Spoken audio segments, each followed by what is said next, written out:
നല്ലത് ചെയ്യുന്നവർ എന്തുകൊണ്ടാണ് എപ്പോഴും കഷ്ടപ്പാട് അനുഭവിക്കുന്നത് അറിയാമോ? കുരുക്ഷേത്ര യുദ്ധത്തിനു ശേഷം ഒരിക്കൽ അർജുനനും ശ്രീകൃഷ്ണനും ഒരു വൃക്ഷത്തിന്റെ ചുവട്ടിൽ വിശ്രമിക്കുകയായിരുന്നു. ആ സമയം അർജുനൻ ശ്രീകൃഷ്ണനോട് ചോദിച്ചു, ധർമ്മം പാലിക്കുന്നവർക്ക് എപ്പോഴും എന്തിനാണ് ഇത്രയധികം അനീതികൾ സംഭവിക്കുന്നത്? ഇതിനുത്തരം നൽകുവാനായി ശ്രീകൃഷ്ണൻ ബ്രാഹ്മണ വേഷം ധരിച്ച് അർജുനനെയും കൂട്ടി ഒരു ഗ്രാമത്തിലേക്ക് പോയി. സന്ധ്യയായി അവർ ഗ്രാമത്തിലെ ഏറ്റവും ധനികനായ ഒരാളുടെ അടുത്തേക്ക് ചെന്ന് അവർ അഭയം ചോദിച്ചു.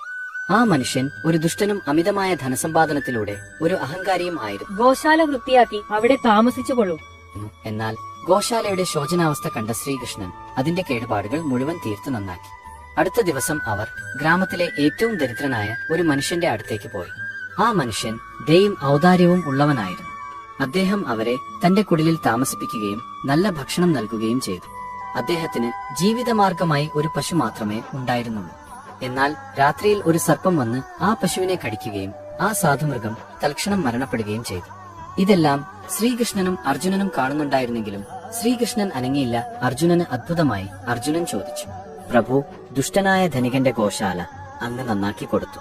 എന്നാൽ ഈ പാവപ്പെട്ടവൻ ആകെ ഉണ്ടായിരുന്ന ഈ പശുവിന്റെ ജീവൻ എടുക്കുന്നത് അങ്ങ് നോക്കി നിൽക്കുകയും ചെയ്തു. ഇതെന്തുകൊണ്ടാണ്? ആ ഗോശാലയുടെ അടിയിൽ വലിയൊരു നിധി ഒളിഞ്ഞിരിപ്പുണ്ട്.